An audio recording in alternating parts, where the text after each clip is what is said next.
Al-Quran. Itu Allah berfirman, innamas shadaqatu lil fuqara wal masakin wal amilina 'alaiha wal mu'allafati qulubuhum wa fir riqabi wal gharimin wa fi sabilillahi wa ibnis sabil. Ya, zakat itu hanya untuk tadi fuqara, masakin, amil. Nah, ini siapa saja. Ini penting. Karena zakat bukan sedekah. Zakat bukan sedekah. Sedekah Anda mengucapkan siapa saja silahkan. Tapi kalau zakat ini tidak bisa diberikan kecuali kepada 8 golongan. Banyak orang kadang-kadang dia di hartanya mengalami musibah, kebakaran kah, kecurian kah, ditipu orang. Tapi dia bilang, saya sudah zakat. Nah, mungkin kesalahan di situ. Ya, banyak orang zakat, tapi karena nggak tahu caranya tetap nggak bisa menjaga hartanya tadi, zakat tersebut. Karena sudah menjadi jaminan dari Nabi bahwasanya orang yang melakukan zakatnya maka akan terjaga zakat tersebut. Apa harta dia terjaga? Karena dia seperti kotoran. Zakat ini kotoran harta. Kalau nggak dikeluarkan jadi penyakit. Orang kalau makan terus pasti ada yang dikeluarkan ya. Ini kalau nggak dikeluarkan jadi penyakit ya. Kenapa? Karena zakat ini kotoran harta. Karena itulah tidak halal untuk Nabi Muhammad dan keluarganya. Nabi Muhammad SAW bersabda, innama hadi awsakhun nas. Zakat ini kotoran harta manusia. La tahillu li Muhammad wa la li ali Muhammad. Tidak halal untuk Muhammad dan keluarga Muhammad, gak halal.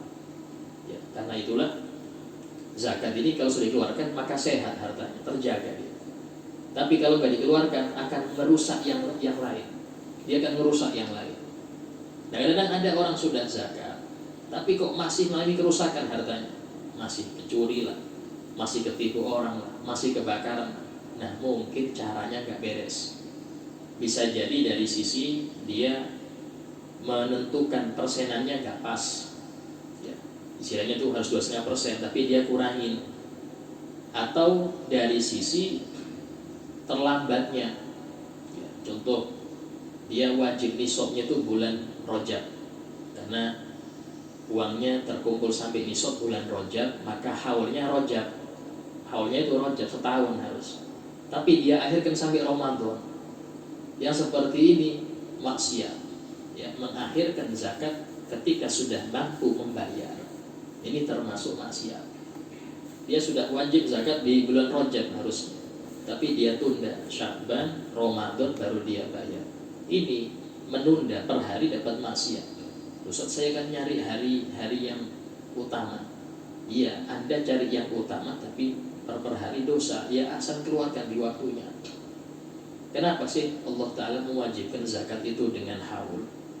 Dikarenakan keperluan orang-orang fakir tiap hari. Nah, kalau semua ngumpulnya zakatnya di Ramadan, nah 11 bulan apa yang mereka dapat? 11 bulan yang mereka dapat apa? Jadi nunggu semua di Ramadan.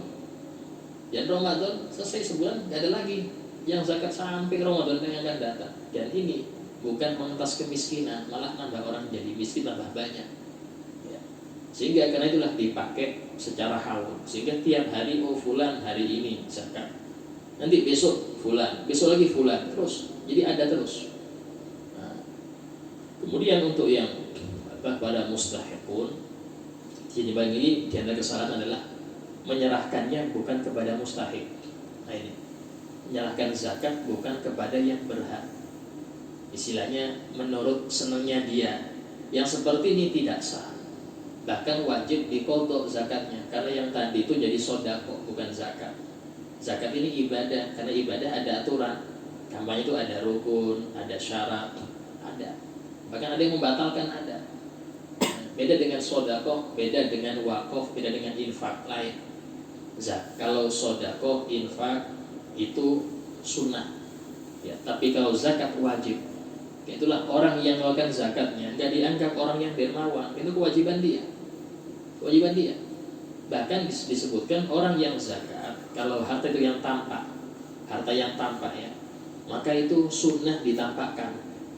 Istilahnya ini loh fulan sudah zakat. Agar apa? Agar orang nggak suudon. Ini kayak apa nggak zakat? Tampakkan. Sodakoh beda. Kalau sodakoh sunnah disembunyikan. karena hukumnya tidak wajib. Ya, sunnah disembunyikan. Kalau sedekah, kalau zakat, bilang nggak apa, saya sudah zakat ke sini sudah. Nah, jadi orang nggak sudah terus ini hartanya banyak nggak zakat. Nah, ini sunnah ditampakkan. Nah, kepada siapa zakat ini diarahkan? Hanya ke 8 golongan. Pertama fakir.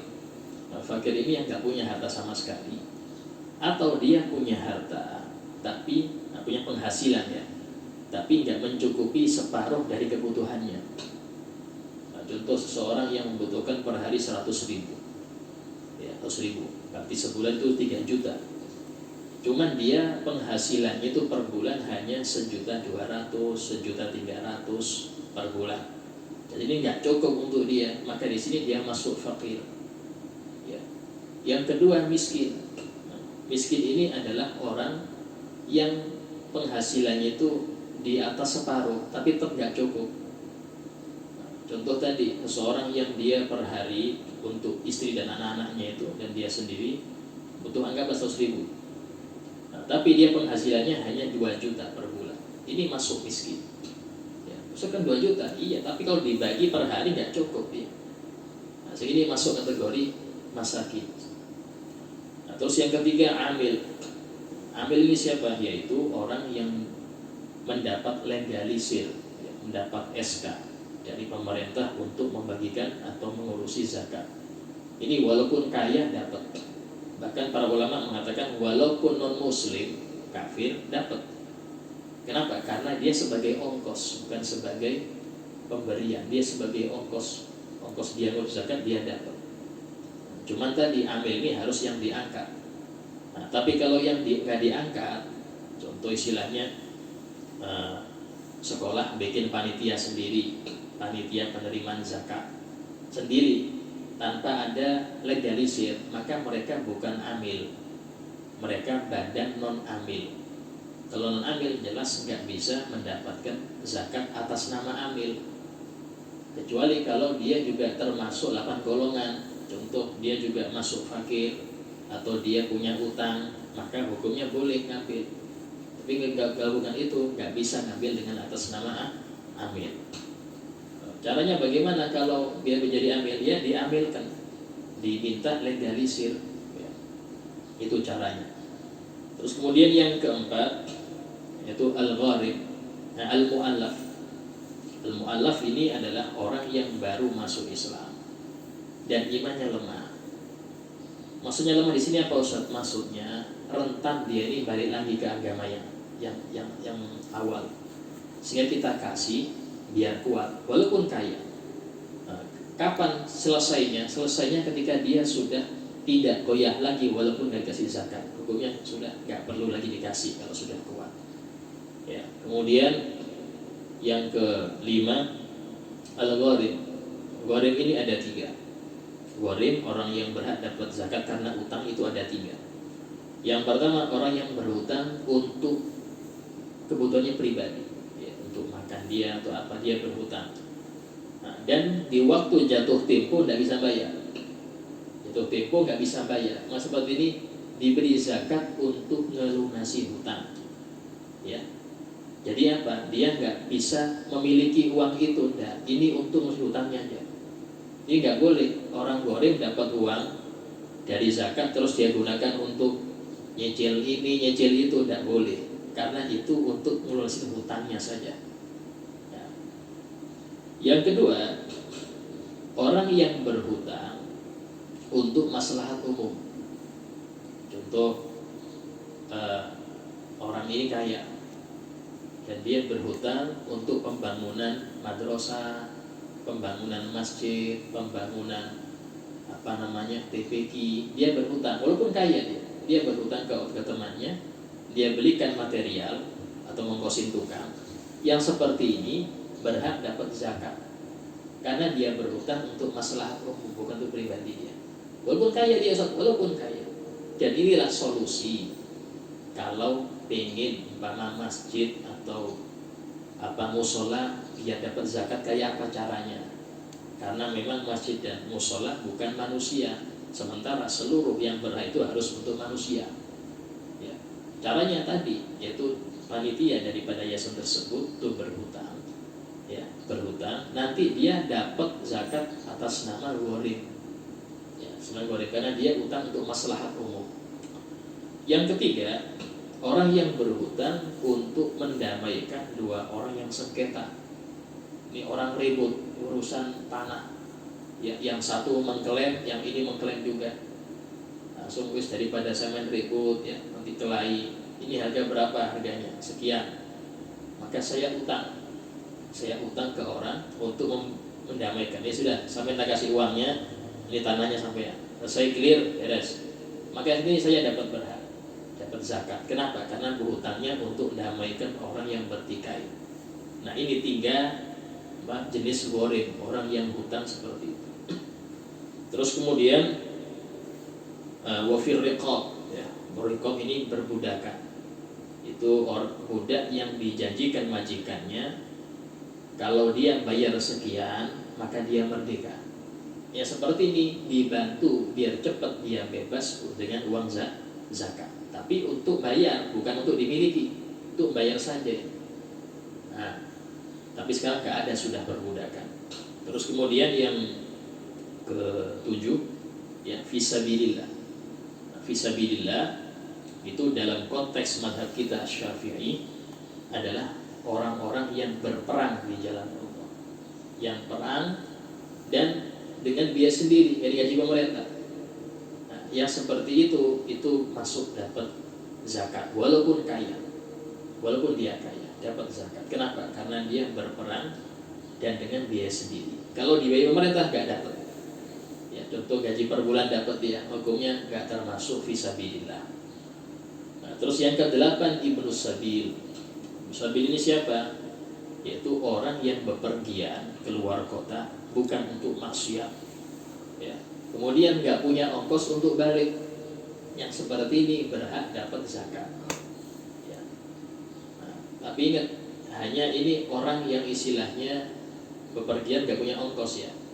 Tapi kalau seumpama, ada yang tanya sama kita, siapa kalau bolehkah orang umpama anggaplah fulan sebagai PNS anggap, nah, dia keluar kota untuk kegiatan, bolehkah diambil ongkos PP ini untuk dari zakat? Gak boleh, ya, karena itu sudah ada ini dananya, ya, gak boleh dia pulangnya pakai dana zakat, gak boleh. Karena bukan masuk Ibnu Sabil, sudah ada itu, hitungannya sudah ada, sehingga nggak boleh ngambil dari Ibnu Sabil. Nah, ini 8 itu saja yang berhak dapat. Sehingga kalau menyerahkan nggak selain 8 ini, yaitu bikin nggak sah. Itu bikin nggak sah di situ.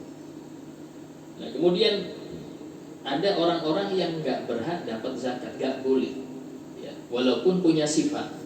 Dia punya sifat daripada 8 tadi. Cuman ada sifat yang membuat dia dilarang menerima. Pertama, orang kafir. Orang kafir miskin, Ustaz, gak boleh dizakat. Lu kasihan dia, ya sodako, selesai. Kalau Anda kasihan, sodako. Bahkan haram kalau ada tetangga kafir kelaparan, kita nggak ngasih dia, hukumnya haram. Kenapa? Karena toleransi dalam itu wajib, bukan dalam ibadah toleransi. Hukum haram, hukum toleransi dalam kemanusiaan wajib. Ada orang kafir didolimi, kita bela, karena dia didolimi, ya, didolimi. Nah, tapi kalau toleransi dalam beragama ini tidak dibenarkan. Lakum dinukum waliyadin, sudah. Mereka agama mereka, kita agama kita. Nah, orang kafir tidak bisa kasih zakat. Terus yang kedua, al-ghani, orang yang berkecukupan. Ya, coba di sini bisa dengan harta, dia punya uang banyak, walaupun nggak kerja dia. Cuman uang tersebut cukup untuk menghidupi dia sampai wafat. Jadi uang tersebut cukup untuk menghidupi biaya dia sampai wafat. Dia nggak muter uang ini, nggak. Dia tetap uang ini ditaruh di, anggaplah tong, ya. Jadi dia ngambil tiap hari dari situ. Dihitung-hitung sampai wafat cukup, ya sudah, dia kaya. Kalau kurang, contoh dia masih umur 20 tahun.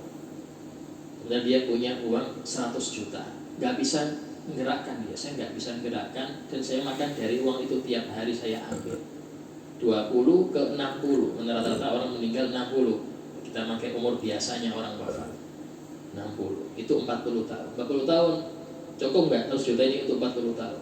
Hitung-hitung, wah nggak cukup, miskin, kasih uang, kasih zakat.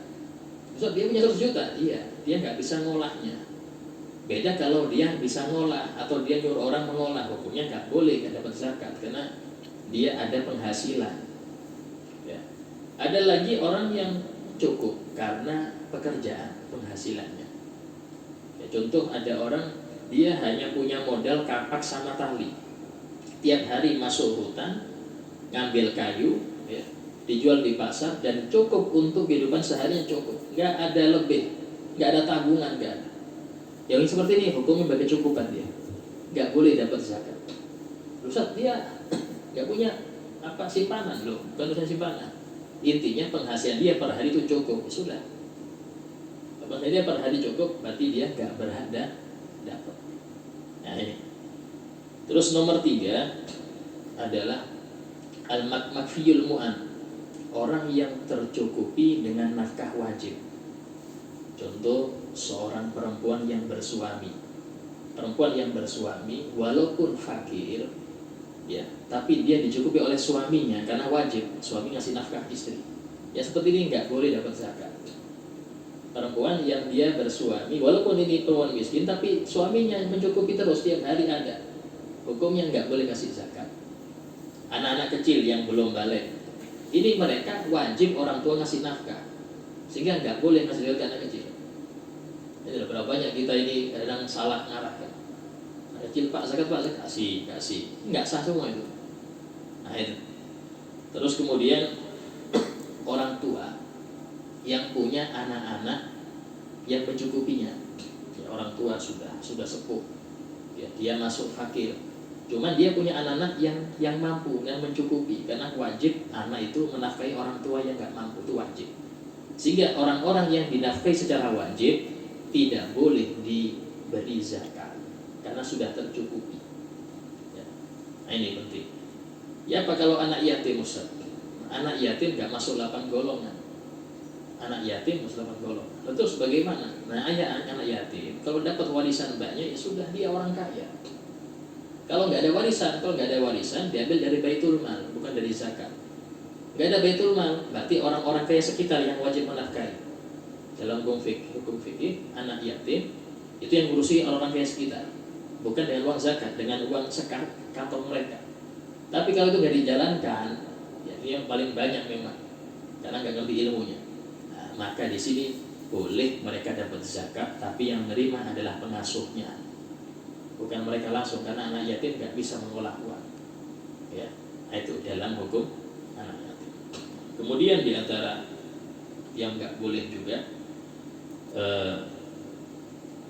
Bani Hashim, Bani Muthalib, itu para habaib, para syaraif itu tidak boleh dengan 2 alasan. Pertama itu kotoran harta manusia, ya seperti tadi hadis yang saya sampaikan. Yang kedua mereka sudah tercukupi dari 1/25 daripada harta ghanimah. Cuman sebagian besar ulama mengatakan alasan kedua nggak ada, sudah nggak ada lagi perang, mereka nggak akan dapat 1/25 dari harta rampasan, nggak dapat. Maka dari sini boleh memberi mereka zakat fitrah dan zakat karena mereka syaratnya kurang 1. Syarat haramnya zakat itu kurang 1, sehingga tidak menjadi haram lagi. Cuman afdolnya dibilang, ini zakat antum mau apa anda? Karena ada habib yang warok misalnya, nggak nerima kalau dia zakat. Jelaskan. Walaupun dalam hal zakat ke orang kita tidak disyaratkan bilang zakat, enggak, kasih aja langsung, cukup diniat di hati selesai, tidak perlu dibilangkan, kasih saja tanpa bilang ini zakat, ya tidak perlu. Kalau kita ngerti fulan mustahil, nah, seperti itu, karena dia cukup di hati, tidak perlu diakatkan atau diucapkan, tidak perlu, walaupun itu sunnah, ya sunnah. Nah, kemudian yang terakhir adalah budak yang bukan mukatab, budak yang bukan ada perjanjian. Ini mereka orang-orang yang nggak boleh dapat zakat walaupun punya sifat-sifat yang 8 golongan. Ya, nah ini diantara yang perlu diperhatikan, karena khususnya banyak orang sekarang memberikan zakat kepada selain yang berhak, sehingga itu mengakibatkan zakatnya tidak sah. Dan itu akibatnya akhirnya hartanya tetap gak terjaga, tetap tidak terjaga, karena jaminan Nabi yang zakat akan terjaga harta. Jika zakat gak sesuai, ya gak terjaga juga. Nah, ini penting untuk diketahui. Mesti ada waktu sedikit, mungkin ada yang bertanya tentang yang sudah kita bahas, silakan.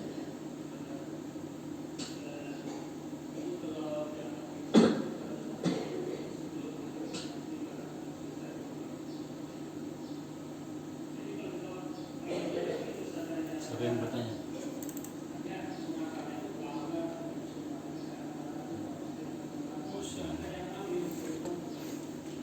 Nah, kalau memang ada alasan yang dibenarkan, contoh seumpama menunggu kerabat yang jauh, ada kerabat yang jauh yang mereka berhak dapat zakat, ya, karena memang kerabat ini ada yang wajib dinafkahi, ada yang nggak wajib.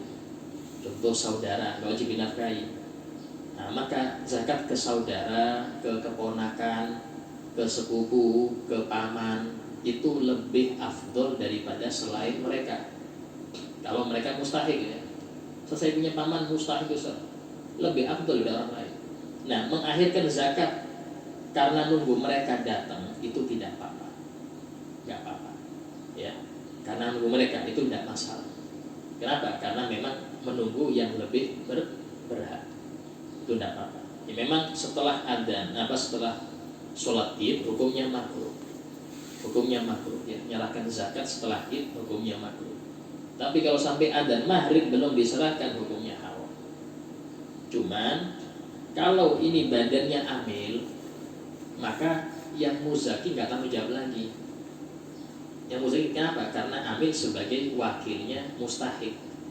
Nah, tapi kalau non amil ini yang repot. Non amil maka dia mengganti kalau memang yang non amil ini nggak beres sama bagiannya, yang muzaki mengganti kalau non amil, ya.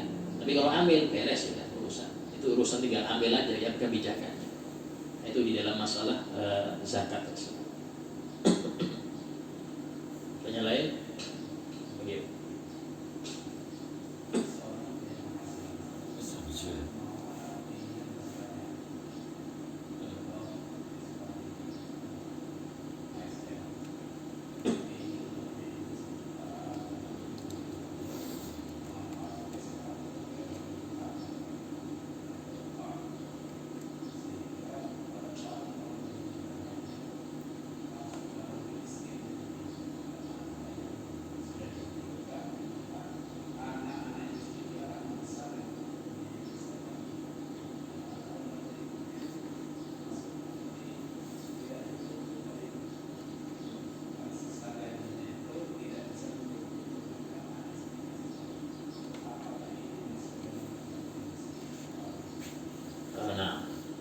Jadi yang dimaksud dengan kebutuhan itu kebutuhan primer dan istilahnya sekunder, ya. Kalau mewah nggak masuk. Bang Ustaz, saya cicil mobil Alphard Ustaz, wah ini repot juga. Ya, sekarang masalah mau mobil ini itu primer nggak masuk juga dia. Kalau kendaraan motor primer, ya, motor ini hampir semua nggak dibilang berarti kayak yang punya motor, enggak, itu sudah primer. Kalau mobil nggak sampai primer. Sekunder bagaimana ke sekunder? Tergantung keluarganya ini kayak apa. Kalau memang nggak bisa untuk saking banyaknya yang mengharuskan mobil, ya sudah mobil jadi sekunder. Tapi mobil yang standar, kamanya tuh kalau ada harga yang murah ya sudah cukup harga itu. Tapi kalau harga yang sampai 300-400 ini repot, dan bisa dengan alasan itu dia dapat zakat.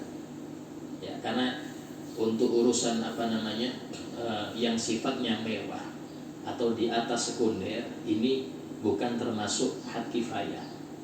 Hak kifayah ini batas seseorang dianggap cukup, ya, cukup di sini juga Pak, cukupi makanan, pakaian, tempat tinggal walaupun kontrak. Nah itu kalau cukup dari situ, itu biasanya kalau hitungan Basnas tahun 2015 itu kalau dia berkeluarga itu 1 istri dan 2 anak, itu penghasilannya 2.900.000 sekian, kita bulatkan 3 juta. Itu kalau hitungan Basnas ya tahun 2018 itu masih dianggap kifayah, ini sudah berkecukupan. Berarti di bawah itu masuk yang berkecukupan.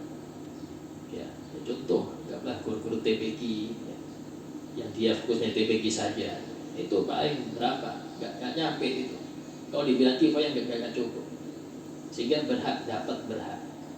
Ya, cuman tadi kalau dia perempuan dan suami cukupi, maka di sini ada penghalangnya, dia nggak dapat karena dia tercukupi oleh suaminya. Tapi kalau laki-laki dapat, nah ini perbedaan antara laki dan perempuan di situ. Kalau perempuan yang bersuami ya sudah, walaupun dia nggak ada tabungan tapi dia tercukupi, kecuali kalau suaminya nggak bisa ngasih nafkah. Karena itulah boleh ada istri yang kaya, ya suaminya fakir, boleh ngasih zakat suami, boleh. Kenapa? Karena istri nggak wajib ngasih nafkah suami. Sehingga kalau ketika istri ini wajib zakat, boleh gak ngasih suaminya Ustaz? Boleh, dibolehkan. Kenapa? Karena memang tidak berkewajiban ngasih nafkah suami. Kebalikan ya, suami wajib nafkah istri itu. Nah, jadi kalau terjadi seperti itu, hukumnya tidak apa-apa memberi zakat kepada suaminya, walaupun nanti suaminya ngasih nafkah dia, itu tidak apa-apa. Atau kepada anaknya yang sudah balik. Ya contoh, dia berkeluarga. Ini anak balik berkeluarga tapi fakir. Ya, anaknya ini sudah berkeluarga tapi fakir, nggak cukup, sehingga dia sudah kerja kemana-mana tetap ngasihnya gitu-gitu aja. Boleh orang tuanya ini ngasih zakat ke anak tersebut. Boleh, atas nama apa? Fakir. Ya, terus ini kan apa anak sendiri? Iya, masalahnya kalau sudah balik nggak wajib dikasih nafkah. Anak sudah balik laki-laki ya. Kalau perempuan, selama dia belum menikah tetap wajib kasih nafkah. Kalau perempuan yang belum nikah tetap orang tua wajib kasih nafkah. Tapi kalau anak laki-laki yang sudah balik, orang tua nggak wajib kasih nafkah. Ya, kenapa? Karena dia sudah balik, bisa untuk kerja kecuali kalau dia sibuk dengan belajar ilmu agama atau menyebarkan ilmu agama, ya sehingga nggak ada waktu untuk kerja. Yang seperti ini tetap orang tua ngasih nafkah. Nah, ini perbedaan laki dan perempuan di situ. Jadi kalau kayak tadi ASN tadi, ya kalau dilihat cicilannya ini untuk apa? Kalau rumah-rumah yang standar, jangan cuma rumah tipe 60, ini repot juga tipe 60 jadi berapa? Ya tipe-tipe 36 itu sudah normal. Tapi itu nggak cukup, dia nyicil rumah ini yang standar ya standar, nggak cukup untuk kehidupan dia dan anak-anaknya, kasih berhadapan. Selama tadi dia hanya dapat tadi. Tapi kalau ada yang lain-lain, apa contohnya itu yang lain misalnya? Ya ini insentif yang lain-lain itu kalau sudah cukup nggak bisa lagi, ya nggak bisa lagi. Nah, ini yang perlu diperhatikan, ya sehingga khususnya kayak masa pandemi ini banyak orang itu awal nggak berhak jadi berhak itu banyak, ya. Nah, karena tidak sulit nyari mereka itu tidak sulit. Cuman jangan diumumkan, ini yang repot kadang-kadang. Ayo Haji Fulan mau bagi zakat, ya semua yang pengen uang hadir semua. Bahkan banyak yang anak kecil-kecil geger itu nggak sah semua, karena anak kecil mereka wajib dinafkahi oleh orang tua sehingga nggak berhak dapat zakat. Kadang-kadang jadikan ampau, ini yang sering ya, maaf termasuk kesalahan dalam zakat itu, uang zakat jadikan ampau. Idul Fitri yang dikasih siapapun dikasih, ini repot. Itu sodako, jangan pakai uang zakat. Ini masalahnya di zakat ini nggak banyak kok. Kalau uang kita itu 40 juta, itu zakatnya hanya 1 juta. Dari 40 itu 1 juta. Ya apa? Kalau ada orang punya uang 2 juta, cuma 50.000 itu kan nggak sampai nisab ya. Nisabnya itu seharga emas 84 gram, 84 gram. Kalau emas itu sekarang 900, ya anggaplah 70-an juta, itu baru wajib zakat. Kalau setahun 70 nggak berkurang sampai setahun, baru wajib zakat. Kalau berkurang dipakai beli motor, beli ini ya sudah nggak wajib. Nah, cuman jangan politik dalam zakat. Ya, sebulan lagi mau haul, kasihkan istrinya, kita kasih ya uang 50 juta, tapi jangan dia apa-apakan, pegang aja. Ini hukumnya nggak wajib ya, dalam fikih nggak wajib. Kenapa? Sudah gugur, haulnya gugur, terputus. Nanti seminggu lagi, nah mana uang kemarin yang dititipkan, tak ambil lagi. Yang seperti ini dalam fikih selamat ya. Tapi tasawuf mengatakan ini orang kurang beradab dengan Allah. Di neraka tetap siksa, walaupun di dunia dia selamat. Kayak orang sholat pakai peci gosok, dalam fikih soalnya sah, tapi dosa dia, dosa. Nah ini, dan ini penting, tasawuf ini jangan disepelekan.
Jadi janda ya, atas nama janda ini tidak berhak. Jadi kalau janda kaya ya jelas tidak berhak. Janda kaya tidak berhak. Nah, istilahnya harus janda yang mana dulu? Ya, jadi istilahnya dicari yang sekiranya janda fakir kan dapat. Ya. Tapi kalau ada janda tapi anak-anaknya itu mencukupi ya sudah nggak berhak lagi, nggak berhak lagi. Sehingga cari yang betul-betul mustahil. Itu tugas RT ini banyak. Tapi repotnya kadang RT nggak ngerti ilmu ini. Nah, yang kita ambil minta data ke RT, RT-nya nggak ngerti ilmu ini, ilmu kayaknya ini mustahil kayaknya. Ini repot kayaknya ini. Nah, sehingga harus ngerti juga urusan masalah ini ke RT-nya harus paham. Itu yang pertama. Jadi janda kalau dia harta banyak ya nggak boleh dapat zakat. Atau dia nggak ada harta, cuman anak-anaknya mencukupinya ya sudah, dia makfirmuan tercukupi nafkahnya. Nah, terus kemudian yang kedua, nah itu sudah cara yang betul ya, yaitu di dalam masalah pembagian itu memang tidak disyaratkan harus rata, ya, tergantung daripada kebijaksanaan panitia amil. Oh ini keluarganya banyak, hanya kecil-kecil, kasih yang banyak, sekarung kah, 2 karung kah. Oh ini sedikit saja, kasih dua kresek, ya, dan jangan kalau bisa memperbanyak tugas. Kadang ada itu panitia sudah dapat beras, dihambur lagi berasnya, ditimbang lagi, ini nyapain tugas. Wis cukup, bagikan aja langsung berapa bungkus jadikan 1, beli kresek merah itu namanya. Oh ini sekian, kasih 5 bungkus, ikat kresek merah, berikan. Kalau kurang besar ya 2 kresek merah. Itu lebih enak daripada kita kerja 2 kali. Kita dapat fitrah di malam itu ya, kita hambur lagi, kita timbang lagi, kita plastikin, ini buang-buang tenaga. Akhirnya sampai jam 1 belum kelar. Nah ini gara-gara tadi banyak tugasnya, wis cukup, nggak perlu ditimbang-timbang lagi ya. Langsung aja bagikan. Kalau sudah selesai enak, kita sudah lepas tanggung jawab. Itu lebih daripada disimpan sampai berhari-hari, ini yang menjadi masalah ya. Karena kalau yang muzaki nggak bermasalah. Kalau amilnya ini sudah amil Ya, muzaki nggak perlu ganti. Tapi kalau bukan amil, muzaki harus ganti. Kalau bukan amil, ini muzaki harus ganti karena dia wakil muzaki, bukan wakil mustahiq. Ya, itu di dalam masalah pembagian fitrah demikian. Insyaallah semoga kajian ini kajian akhir ya kita. Mungkin minggu depan bisa jadi hari Id atau tanggal 2 Syawal, kita nggak tahu. Jadi bisa Rabu, bisa Kamis. Nah, semoga di akhir-akhir ini kita diberi oleh Allah husnul khotimah dari sisi tambah bagus ibadah kita sehingga menjadi